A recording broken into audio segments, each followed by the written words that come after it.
ونسلم على سيدنا وحبيبنا وحبيب ربنا وطبيبنا وطبيب قلوبنا ورحيمنا وكريمنا وملجانا ومأوانا ووكيلنا وكفيلنا ووسيلتنا ومولانا محمد المصطفى صلى الله تعالى عليه وعلى آله وأصحابه بغور الهدى وأولياء أمته وعلماء ملته وأهل سنته أجمعين. أما بعد فأعوذ بالله من الشيطان الرجيم. بسم الله الرحمن الرحيم. وللآخرة خير لك من الأولى. صدق الله ومولانا العظيم وصدق رسوله النبي الكريم ونحن على ذلك لمن الشاهدين والشاكرين والحمد لله رب العالمين. سبحانك لا علم لنا إلا ما علمتنا إنك أنت العليم الحكيم. الصلاة والسلام عليك يا سيدنا رسول الله.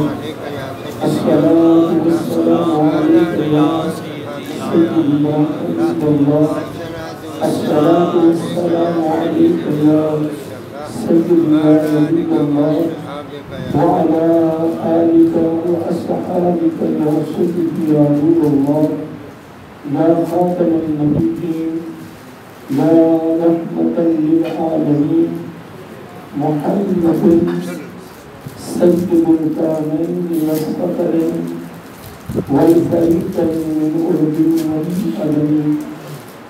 هو الحبيب الذي ترجى شفاعته لكل هول من الأحوال المطهرين.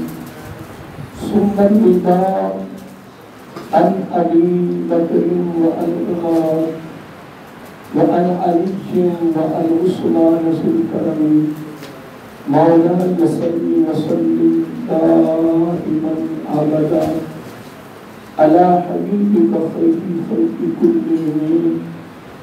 نهاية وجه الكرام خالد الرسول صلى الله عليه وآله وسلم اور معزز سامعین حضرات اور عزیزان گرامی قدر، خالق کائنات کی حمد و ثنا اور حضور نبی کریم صلی اللہ علیہ وآلہ وسلم کی بارگاہ عالیہ مقدسہ میں نظرانہ درود و سلام. خالق کائنات کا بے پایہ کرم ہے، اس کی خصوصی مہربانی ہے. اس نے ہم سب کو اپنے پیارے محبوب علیہ السلام کی امت بنا فرمایا. اور خالق کائنات کا ہمارے پر بہت بڑا احسان ہے. اس نے اپنی خاص توفیق اور اپنے محبوب علیہ السلام کی توسط سے ایمان جیسی عظیم الشان نعمت سے منوار فرمایا. اور اللہ تعالیٰ کی بات کا دعا ہے کہ اللہ تعالیٰ ہم سب کو اپنے محبوب علیہ السلام کی لالانی پاکت و صدقت سے ایمان کے زندہ رکھے اور ایمان پر ہی موت عطا فرمائے. ایمان کا عادل سربراہ عطا فرمائے اور آخری سانس تک اللہ تعالیٰ ہم سب کو غیروں کے مطابق سے محفوظ فرمائے اور اپنے ہی مطابق رکھے. میں آپ کو یاد کراتا رہتا ہوں، یاد کراتا رہتا ہوں کہ دعا کو اپنی زندگی کا حصہ بنائیں، زندگی کا معمول بنائیں. جس طرح ہماری زندگی کے باقی معمولات ہیں، جس طرح ہماری زندگی کے باقی شعور چل رہا ہے، اب اس کو اس کے اندر شامل فرمائیں اور بلکہ اس کو فوقیت دیں. کیونکہ یہ خصوصی طور پر آپ کا اسلام کی طرف سے امت کی یہ تعلیم ہے کیونکہ موت کے وقت شیطان کا بڑا سخت حملہ ہوتا ہے ایمان پر. تو میرے آقا علیہ السلام نے خصوصی طور پر اپنی امت کو یہ ترغیب دی ہے کہ اے میرے امتی کو یہ دعا کرتے رہنا ہے.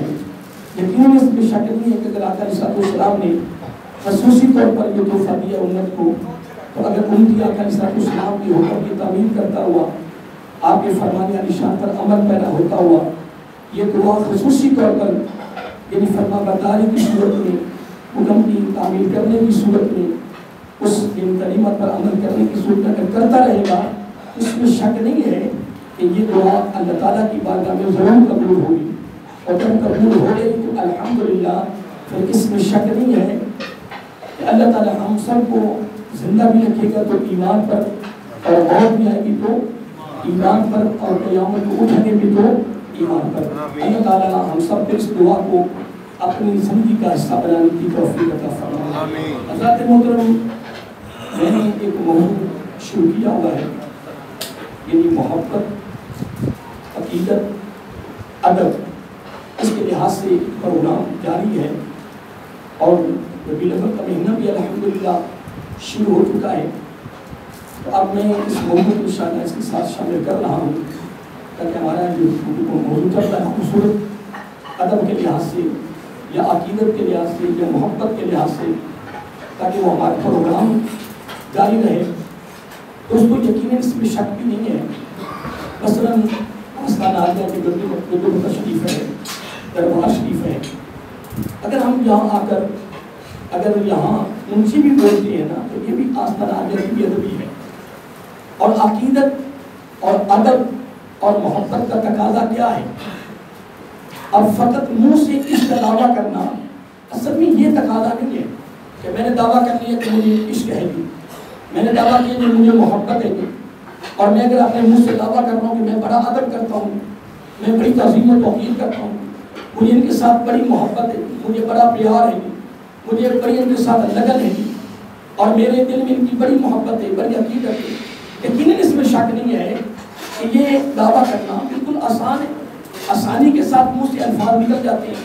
اور اگر میں بھی یہاں کہوں کہ میں عاشق، اب یہ الفاظ بڑی آسانی سے میرے منہ سے نکل گئے ہیں. لیکن آپ اس دعوے کو پورا کرنا اور پھر پورا اترنا، اس کے تقاضے کو پورا کرنا، اصل میں یہ معنی رکھتا ہے. اب دیکھیں حضور نبی کریم صلی اللہ علیہ وسلم، آپ کی محبت کے کثیر تقاضے ہیں. میں ایک مرتبہ ابن تیمیہ کا شاگرد ابن قیم اس کی کتاب پڑھ رہا تھا، محبت کی حقیقت اور اس کے تقاضے. محبت کی کیا حقیقت اور اس کے تقاضے. اس نے تقریباً 21 سال آپ نے لکھی محبت، اتنی. اور میں ایک بزرگوں کا اہل علم کا جو ہمارے اسلاف جو ہمارے اکابرین گزر چکے ہیں، امام مجتہد گزر چکے ہیں، فقہاء گزر چکے ہیں، مفسرین محدثین گزر چکے ہیں، میں قول پڑھ رہا تھا بڑا خوبصورت. تو کسی نے پوچھا بزرگوں سے کہ محبت کیا ہے؟ کیا پوچھا؟ محبت کیا ہے؟ تو آپ نے بڑا خوبصورت جواب دیا، بڑا ہی پیارا جواب دیا. فرمایا المحبت اثار المحبوب علی غیرہ. محبت کیا ہے؟ آپ نے محبت کا معنی بڑا خوبصورت بیان کیا، محبت کی حقیقت کو بڑے خوبصورت انداز میں بیان کیا کہ محبت کی تشریح کیا ہے، محبت کا معنی کیا ہے، محبت کی حقیقت کیا ہے، محبت کس کو کہتے ہیں. تو اہل علم نے اور بزرگوں نے کمال فرما دیا. فرمایا المحبت اثار المحبوب علی غیرہ، یعنی محبوب جس سے تجھے محبت ہے یا جس کی محبت کا تو دعویٰ کر رہا ہے یا جس کی عقیدت کا تو دعویٰ کر رہا ہے یا جس کی ادب کا تو دعویٰ کر رہا ہے یا جس کی تعظیم و توقیر کا تو دعویٰ کر رہا ہے کہ میں فلاں کا محب ہوں، میں فلاں کا عاشق ہوں، میں فلاں کا طالب ہوں، میں فلاں کا منتظر ہوں. اگر تو دعویٰ کر رہا ہے تو بزرگوں نے بھی کمال فرما دیا. فرمایا پتہ ہے کہ یہ محبت کا تقاضا کب پورا ہوتا ہے؟ تو آپ نے جملہ فرما دی جو میں نے ابھی بیان کیا ہے کہ اثار المحبوب علی غیرہ، یعنی محبوب کیا جس سے تجھے محبت ہے. تو عالم کائنات میں آقا علیہ السلام سے بڑھ کے محبوب کون ہو سکتا ہے؟ اور امت کی کامیابی، امت کی کامرانی، امت کی یعنی دنیا آخرت کی کامیابی اور بخشش و مغفرت. اور اگر امت مسلمہ کے چاہتی ہے کہ پوری کائنات میں غلبہ بھی ہمارا ہو، لہجہ بھی ہمارا ہو، دبدبا بھی ہمارا ہو، رو بھی ہمارا ہو. اللہ معاف کرے، اللہ معاف کرے. میں کبھی کبھار جب اس چیز پہ غور کرتا ہوں نا، اکیلا بیٹھا ہوتا ہوں کہ یار مسلمان جب کسی غیر مسلم کے پاس جاتا ہے، یہود و نصارہ کے پاس جاتا ہے، کچھ لینے کے لیے جاتا ہے، مدد لینے کے لیے جاتا ہے، تعاون کے لیے جاتا ہے، تو اللہ تعالیٰ معاف فرمائے. کیا ان کی یہ سوچ نہیں آ رہی کہ ہم کن کے پاس جا رہے ہیں اور ہم کلمہ پڑھنے والے، آقا علیہ السلام کا کلمہ پڑھنے والے، ہم اسلام پر چلنے والے ہیں، اور ہم اللہ معاف کرے غیر مسلم کے پاس کیا ہم مدد لینے جا رہے ہیں جو اسلام کے دشمن، قرآن کے دشمن، نبی کے دشمن، مکہ المکرمہ مدینہ المنورہ کے دشمن. کیا تیری سوچ اس طرف نہیں آ رہی؟ لیکن خدا کی قسم قربان جائیں، اللہ تعالیٰ نے بھی کمال جملہ فرمایا ہے. اب اس کو میں معنی بیان کرتا ہوں. اب دیکھیے اگر بندہ اگر یہ کام کر رہا ہے تو اللہ نے اس کا بھی ذکر قرآن میں کر دیا ہے. الذین یتخذون الکافرین اولیاء من دون المؤمنین. اندازہ لگائے کہ اللہ تعالیٰ کو بات چھوڑی نہیں. ایبتغون عندهم العزہ فإن العزة للہ جمیعا. خالق کائنات نے قرآن مجید میں خدا اصل میں پتا کیا ہے؟ کمیاں ہماری ہیں. کیا ہے؟ کمیاں ہماری ہیں. کیا آپ کو علم نہیں جو آپ کے اندر جو قرآن نہیں پڑھے ہوئے اور وہ بیٹھے ہیں اور وہ میں یہ نہیں کہ تم قرآن پڑھے ہو تم پڑھے ہو نہیں، میں یہ نہیں کہہ رہا. میں تو یہ کہہ رہا ہوں جو قرآن نہیں پڑھے ہوئے انہیں علم نہیں کہ میں نے مرنا ہے. کیا انہیں علم نہیں میں نے قبر میں جانا ہے؟ کیا انہیں پتہ نہیں کہ میرا آقا علیہ السلام کے سامنے آمنا سامنا ہونا ہے؟ کیا اس کو پتہ نہیں میں نے میزان پہ رب کے دربار پہ جانا ہے؟ تو کیا اگر تو کوشش کرے تو قرآن نہیں پڑھ سکتا؟ تو ہر معاملہ کرے تو کسی کو جیتنے نہ دے، کسی کو بات نہ کرنے دے، اور جناب تو گفتگو اس طرح کر کے بندہ جناب جو ہے وہ مغلوب ہو جائے.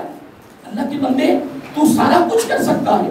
الحمدللہ یہ قرآن کا فیصلہ ہے، رب کا فیصلہ ہے، اور رب کی ضمانت ہے، رب کی گارنٹی ہے کہ والذین جاہدوا فینا.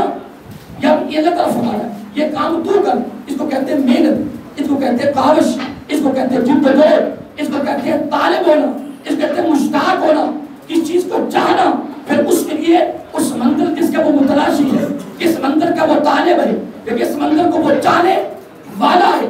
مثلا اس کی چاہت یہ ہے کہ میں نے قرآن پڑھنا، اس کی طلب یہ کہ میں نے قرآن پڑھنا، اس کی دل کی طرف اور اشتیاق ہے کہ میں نے قرآن مجید بولیے میں نے پڑھنا ہے. اب اس کی منزل ہے. اب اس منزل کو حاصل کرنے کے لیے اس نے کاوش شروع کی، اس نے محنت شروع کی، اس نے جدوجہد شروع کی، دل رات لگا رہا. قربان جائے اللہ تعالیٰ کا فیصلہ ہے اے میرے بندے جب تو اس کے لیے اخلاص مخلص ہو جائے گا، چلتا رہے گا، محنت کرے گا اس منزل کو حاصل کرنے کے لیے، تو اللہ تعالیٰ نے بڑا خوبصورت جواب دیا ضمانت کے طور پہ، گارنٹی کے طور پہ. میں فرماتا اللہ نہدینہم سبلنا، میں تیرے راستے کو ہموار فرما دوں گا، میں تیری رکاوٹیں دور کر دوں گا، میں دیواریں گرا دوں گا، میں پردے ہٹا دوں گا، جس منزل کا تم طالب ہے میں وہاں پہنچا دوں گا. لیکن قربان جائے اس اگلا جملہ میں آقا علیہ السلام نے دے دیا، خوبصورت دیا. اللہ کر کے میں نے امتی اگر قرآن شروع کرتا ہے اور اگر وہ قرآن نہیں پڑھ سکا، پڑھتا رہا نہیں پڑھ سکا، یا میری زبان موٹی ہے، میرا دماغ موٹا ہے، تو ہمارے آج کل تکیہ کلام چل رہا ہے، باقی میری زبان پہ لفظ نہیں چلتے نہیں، میری زبان بڑی موٹی ہے، گپے بڑی لگاتا، کسی کو جتنے نہیں دیتا، گفتگو بڑی کمال کرتا ہے، زبان موٹی ہے، دماغ موٹا ہے، میری زبان میں کوئی بات نہیں چل رہی، تو کوئی بات نہیں. الحمدللہ میرا آقا علیہ السلام نے رعایت کر دی ہے، میرا آقا علیہ السلام نے کمال کر دیا. اور کوئی بات نہیں، تو شروع کر، تو بولیے شرمانا نہیں. کلام کس کا ہے؟ کیا بات ہے، کلام الہیہ ہے، اللہ تعالیٰ کا کلام ہے، تو شروع تو کر. آقا علیہ السلام نے فرمایا اگر نہیں پڑھ سکا نا تو پڑھتا پڑھتا مر گیا نا تو قربان جائے رب نے کمال کر دیا. آقا علیہ السلام نے قبر میں رب فرشتے کی ڈیوٹی لگائے گا اور قرآن خوبصورت پڑھائے گا، اور قیامت کا دن خوبصورت تجوید و قرات کے ساتھ اس طرح قاری پڑھتے ہیں، اس کی پوری ادائیگی کرتے ہیں تلفظوں کی، اس طرح پڑھنے والوں کی صف کے اندر تو کھڑا ہوگا. لیکن کھڑا تو دوستوں وہی ہوگا نا، اگلا جواب آپ نہیں بنا، کھڑا تو وہی ہوگا نا جو شروع کرے گا. تو جو شروع ہی نہ کر اسے شرم آ رہی ہے. کسی کام میں شرم نہیں ہے، کسی کام میں شرم نہیں ہے. اذان پڑھو جی، شرم آتی ہے یار، شرم آتی ہے. اللہ کے بندوں شرم ہمیں دو جگہ میں لے جائے، ہم تو شرم کریں. آئیے محترم میں پھر واپس آ رہا ہوں، وہ قرآن کے درمیان میں وہ منظر کی مناسبت سے بات میں نے شامل کی ہے. اب دیکھیں کہ اگر مسلمان اپنے رب کو چھوڑ کر اگر کسی غیر کے پاس جائے، رب نے صاف کلیئر، اب یہ بات قابل توجہ سننے والی ہے. اللہ تعالیٰ فرماتا ہے وہ لوگ جو اپنوں کو چھوڑ کر، جن کو اپنوں کو چھوڑ کر غیروں کے پاس جاتی ہیں، غیروں سے دوستی کرتی ہیں، غیروں سے مدد مانگتی ہیں، غیروں کے سامنے گھٹنے ٹیکتی ہیں.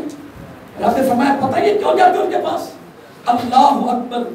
رب نے یہ بھی بات کلیئر کر دی. قرآن محترم الحمد سے لے کر الناس تک قرآن کا مطالعہ تو کرو یار، اہل علم کے پاس بیٹھو تو صحیح، اس کا ترجمہ تو پڑھو محترم. اللہ تعالیٰ فرماتا پتہ ہے کہ ان کے پاس کیوں جاتی ہیں؟ یہ اپنوں کو مسلمانوں کو چھوڑ کر غیروں کے ساتھ دوستی، غیروں کے ساتھ پیار، غیروں کے ساتھ اٹھنا بیٹھنا، غیروں کے ساتھ بیٹیں، غیروں کے ساتھ دعوتیں، غیروں سے سارا کچھ. پتہ کس لیے؟ پتہ کس لیے؟ مولا کس لیے؟ فرمایا ایبتغون، یہ متلاشی ہیں. وہی بات ادھر آ گئی نا، ایبتغون تلاش کرتے ہیں، ایبتغون چاہتے ہیں، ایبتغون مشتاق اس چیز کے، چاہنے والے ہیں، طلب والے ہیں. کس چیز کے؟ عندہم العزہ، ان سے عزت مل جائے گی، ان سے بولیے عزت مل جائے گی، ان سے تحفظ مل جائے گا، ان سے حفاظت مل جائے گی، وہ ہمارے ساتھ ہو جائیں گے. نا نا نا، میرے رب نے کمال کر دیا. فرمایا نہیں فَإِنَّ الْعِزَّةَ لِلَّهِ جَمِيعًا، فرمایا ساری عزتیں تو میرے پاس ہیں. ساری عزتیں تو میرے پاس ہیں، عزت تو میں دینے والا ہوں. تو محترم میں آگے لمبی کیا بات کرنی ہے. جب رب نے فرما دیا کہ فَإِنَّ الْعِزَّةَ لِلَّهِ جَمِيعًا، تو پھر سید امام علی شاہ صاحب رحمت اللہ تعالیٰ، سید محمد حسین تنویر مشہدی رحمت اللہ تعالیٰ کہ آستانہ عالیہ پہ ہفتہ وار اتوار کی حاضری میں شریف ہونے والوں، پھر یہ تحفہ، یہ پیغام، یہ فکر، یہ درد اپنے دامن میں لے کے جا. خدا کی قسم سارا کچھ اسی کے پاس ہے. تو کلمہ پڑھنے والا ہے، تو میرا آقا کا ماننے والا ہے، تو رب کے ماننے والا ہے. خدا کی قسم رب کہتا تو میرا ہو کر دیکھ، تو جب پھر میں تیرا ہو جاؤں گا تو پھر کسی کی ضرورت ہے میری نگاہ سے تیری طرف دیکھ بھی جائے. تیرا بال ڈینگا نہیں ہو سکتا ہے. لیکن محترم آئیے میں پھر پیچھے آنا چاہتا ہوں. یہ عقیدت، یہ محبت، یہ ادب کیسے پورا ہوگا کہ جب تک ہم اس چیز پہ عمل نہیں کریں گے، اس چیز کو اپنائیں گے نہیں، پر عمل پیدا نہیں ہوں گے. یہ تو رب کا فیصلہ ہے نا. جب تک ہم اس پر عمل نہیں کریں گے اس وقت تک کبھی بھی ہم کامیاب نہیں ہوں گے. اور امت مسلمہ کی کامیاب دیکھیں اب ماشاءاللہ اس اجتماع میں اہل علم بیٹھے ہیں، اہل مطالعہ بیٹھے ہیں، اہل ذوق بیٹھے ہیں، اہل عقل بیٹھے ہیں، اہل شعور بیٹھے ہیں، اہل تجربہ کار بیٹھے ہیں.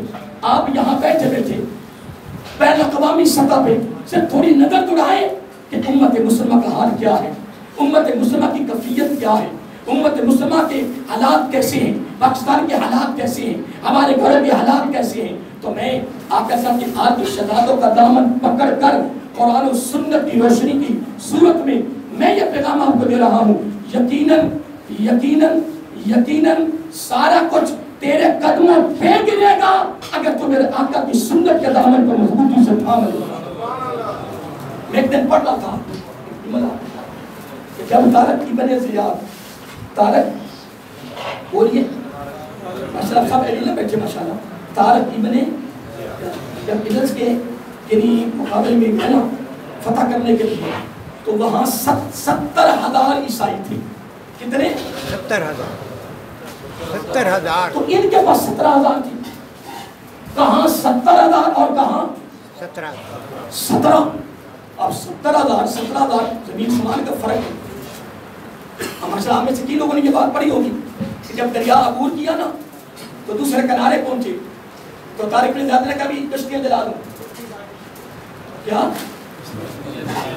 کشتیاں جلا دو. جب کشتیاں جلانے کو حکم کیا نا تو کسی مجادلت کیا کہ جناب واپس جانے کا کوئی ارادہ نہیں، واپس جانے کا کوئی ارادہ نہیں. تو پھر طارق بن نظام نے جواب دیا نا، وہ سننے والا ہے. اور آج فقط حقیقت ہے، تقریریں تو محدود رہ گئی، تقریریں ہو رہی ہیں جی، بات ہو رہی جی، میلاد شریف کا مہینہ آ گیا جی، ہر مسجد میں میلاد ہو رہا ہے جی، جلوس نکلیں گے جی، پرچم لہرائے جائیں گے، جھنڈیاں لگے گی، پھر اب چراغاں ہوگا، کھانے تقسیم ہوں گے، نئے کپڑے ہوں گے، نعرے بازی ہوگی، قبال ہوگی.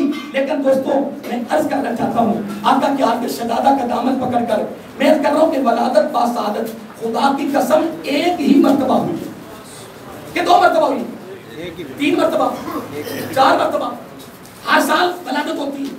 نہیں محترم، ولادت با سعادت صرف ایک بار ہوئی ہے، لیکن ولادت با سعادت والا مہینہ ہر سال پلٹ کے آتا ہے. پھر آقا علیہ السلام اب کتنے سال ساری پردہ پانے ہو چکے ہیں، ہر سال یہ ربیع الاول کا مہینہ پلٹ پلٹ کر بار بار آ رہا ہے، اور ہر سال آ کر خدا کی قسم یہ پکارتا ہے، للکار رہا ہے، ندا دے رہا ہے، آوازیں دے رہا ہے کہ اے لوگوں تمہاری کامیابی اسی میں ہے. ہم ہمارا عقیدہ ہے کہ سیرت النبی صدقہ ہے میلاد النبی کا، سیرت النبی صدقہ ہے میلاد النبی کا. لیکن یہ بھی تو سنو نا کہ میلاد النبی ہوا ہی سیرت کے لیے ہے، اور تیری امت مسلمہ کامیابی الحمدللہ اسی میں ہے کہ خدا کی قسم پتھر بھی لگا، جھنڈیاں بھی لگا، چراغاں بھی کر، مساجد کو سجا، گھروں کو سجا، ہر چیز سجا، تیرا سارا کچھ کر. لیکن کرنے کے ساتھ ساتھ یہ میلاد منایا جا رہا ہے. لیکن دوستو میں آقا کے آپ کے شہزادوں کا دامن پکڑ کر پیغام دے رہا ہوں، میلاد جی بھر کے مناؤ. اور آقا جو پیغام لے کر آئے ہیں، تیرے 60 سال کی زندگی ہے، اس کو اپنی زندگی میں اپنا کر ادھر میلاد مناؤ، سیرت کو اپناؤ، اپنا کر پھر آگے چلو. الحمدللہ یقین سے کہہ رہا ہوں، کسی غیر مسلم کی کسی سپر طاقت کی جو کہ سپر طاقت ہے، کسی کی ضرورت نہیں ہے کہ میری نگاہ سے تیری طرف دیکھ جائے، اس لیے کہ تیرے اندر سرکار کا میلاد منانے کا ذوق بھی ہے، لگن بھی ہے، عمل بھی ہے، اور نمبر 2 آقا کی زندگی پر عمل کرنے کا بھی ذوق تیرے اندر موجود ہے. جب یہ دونوں چیزیں چلیں گی تو آپ کو فرما رہا ہے، اللہ تعالیٰ کو فرما رہا ہے، عظیم الشان عمل جو اللہ تعالیٰ فرما رہا ہے قرآن مجید کے اندر. آئیے محترم میں آگے قدم بڑھانا چاہتا ہوں. حضور نبی کریم صلی اللہ علیہ وآلہ وسلم اور محبت کی بات کر رہا تھا. کتنے اس نے علامتیں بیان کی ہیں؟ 21 محبت کی. اب وہ جملہ جو آپ کو دیا تھا کہ المحبت اثار المحبوب علی غیرہ. اگر میں سید امام علی شاہ صاحب علیہ رحمہ کو ان کی شخصیت کو سامنے رکھوں، یہیں سے کام شروع کر کے دیکھوں نا. اگر میں کہوں مجھے سید امام علی شاہ سے محبت ہے، میں محب ہوں اور وہ محبوب ہے، میں طالب ہوں وہ میرے مطلوب ہے، میں عاشق ہوں وہ میرے مشوق ہے، میں منتظر ہوں وہ میرے منتظر ہیں. اگر یہ میرا دعویٰ ہے تو پھر میرے بزرگوں نے کمال فرمایا، فرمایا المحبت اثار المحبوب علی غیرہ. اے محب، محبت کا دعویٰ کرنے والے تو تب اپنے دعوے میں سچا ہے کہ محبوب کو اپنی ہر چیز یہاں تک اپنی جان پر جب تک ترجیح نہیں دے گا، فوقیت نہیں دے گا، درجہ نہیں دے گا، تو اپنی محبت کے دعوے میں کبھی سچا نہیں ہو سکتا. کیوں؟ المحبت اثار المحبوب علی غیرہ، علی غیرہ، علی غیرہ، علی غیرہ. آئیے محترم آگے بڑھیے. موضوع چل رہا تھا ادب کا، عقیدت کا، محبت کا. اب یہاں سے میں یہ عرض کرنا چاہتا تھا کہ اگر عرض کر رہا تھا کہ میں سید امام علی شاہ صاحب علیہ رحمہ کو میں آپ کے سامنے اس شخصیت کو رکھتا ہوں کہ اگر آپ بھی کہتے ہیں ہم ان سے محبت کریں، میں بھی کرتا ہوں ان سے محبت ہے، میں ان کا محب ہوں، تو محبت کا تقاضا کیا ہے؟ تو میں نے ابھی بیان کر دیا اثار المحبوب علی غیرہ. محبت کرنے والا اپنی محبت کے دعوے میں کب سچا ہوگا، کب پورا ہوگا؟ کہ محبوب کی اداؤں کو اپنائے، محبوب کے حکم کی تعمیل کرے، اس طرح ہو جائے کہ اس کی زندگی میں سے اس کے محبوب کی زندگی نظر آئے، اس کی سیرت میں سے محبوب کی سیرت نظر آئے، اب اس کی اداؤں میں سے محبوب کی ادائیں نظر آئے۔ یقیناً اب اس آگے بڑھیے، اب جب آگے چلیں گے تو آگے پھر میرے آقا علیہ السلام کی ذات مقدسہ ہے، خدا کی قسم میرے آقا کے غلاموں کی زندگیاں اٹھا کے دیکھیں، محبت کی ہے تو پھر کمال درجے کی محبت کی ہے۔ جب بندے میں ادب بھی آتا ہے، محبت بھی آتی ہے، عقیدت بھی آتی ہے، تو پھر بندہ یا اس کی بارگاہ میں کامیاب ہو جاتا ہے۔ میں ایک واقعہ حضرت باز یزید بسطامی نے پیش کر کے پھر میں سرکار کی طرف جانا چاہتا ہوں، کیونکہ میں ربیع الاول کے مہینے کے اندر محبت کے میں جو 10 تقاضے پڑھے ہیں وہ 21 علامتیں، یہ میں نے 10 تقاضے پڑھے ہیں کہ محبت کے 10 تقاضوں میں سے ایک تقاضا یہ بھی ہے کہ آقا علیہ السلام کی تمہارے دامن میں، تمہارے دل میں، تمہارے کشکول کے اندر تعظیم و توقیر ہو، ادب ہو۔ ہاں اگر آقا علیہ السلام کی بارگاہ کا ادب نہیں، تعظیم و توقیر نہیں ہے تو تم کبھی بھی کامیاب نہیں ہے۔ اگر ایک بندہ سوال کرتا ہے حضور نبی کریم علیہ السلام ظاہری طور پہ تو موجود نہیں ہے، ظاہری طور پہ موجود نہیں ہے، تو ادب، تعظیم و توقیر یہ کیسے ہوگی؟ یقیناً میں اس پر مثالیں دوں گا انشاءاللہ، میں آگے انشاءاللہ صحابہ کرام اور تابعین کے، محدثین کے اور انشاءاللہ فقہاء کی میں 2-4 مثالیں دوں گا، انشاءاللہ آپ کو پتہ چلے گا۔ دیکھیں میں آقا صاحب کا ذکر کر رہا ہوں، کیا کر رہا ہوں؟ ذکر کر رہا ہوں۔ اب محبوب کے ذکر کو توجہ سے سننا یہ تعظیم ہے۔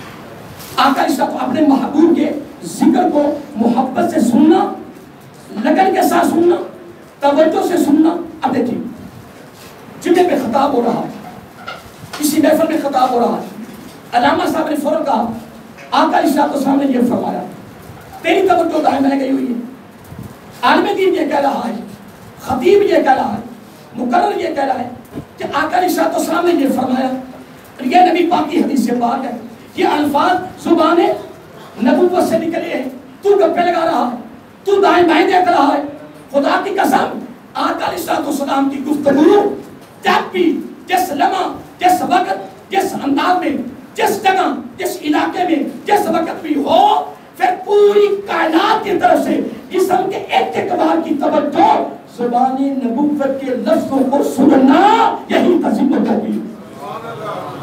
اب آگے حساب دیتا ہوں۔ حضرت امام مالک رحمۃ اللہ تعالیٰ، اب میں صحابہ کرام نہیں جا رہا، صحابہ کرام کا ایک ہی جملہ بڑا ہے۔ صحابی روایت کرتا ہے کہ میں آقا علیہ السلام کی بارگاہ میں حاضر ہوا، آقا علیہ السلام بیان فرما رہے ہیں، واز کر رہے ہیں، اور آقا علیہ السلام کے سارے غلام آقا علیہ السلام کی بارگاہ میں بیٹھے ہوئے ہیں۔ صحابی کہتا ہے اس طرح ادب میں بیٹھے ہوئے تھے، اس طرح عقیدت میں بیٹھے ہوئے تھے، اس طرح تعظیم و توقیر میں بیٹھے ہوئے تھے، اس طرح کہ جس طرح یعنی ان کے سروں پہ جانور، پرندے بیٹھے ہوئے ہیں۔ اب یہ آپ نے میں کہوں گا، بات سنا ہوگا کہ اتنا ادب تھا بارگاہ مصطفی صلی اللہ علیہ وسلم کا، اتنا ادب تھا، اتنی عقیدت تھی، اتنی تعظیم و توقیر تھی کہ جب سرکار کی بارگاہ میں بیٹھ جاتے ہیں تو پرندے سروں پہ بیٹھے ہیں اور وہ محسوس کرتے ہیں کہ یہ کوئی سنی لکڑی تو نہیں ہے۔ یہ اس بارگاہ کا ادب صحابہ کا ہے، اور میں صحابہ کی کوئی مثال نہیں دے رہا، بس ایک اجمالی میں نے بات کی ہے کہ صحابہ کرام کے دل میں آقا علیہ السلام کی تعظیم و توقیر کیا تھی، کس انداز میں تھی، اس کا میں نے صرف ایک جملہ اب تک میں نے پہنچا دیا ہے۔ اب میں نیچے آ رہا ہوں۔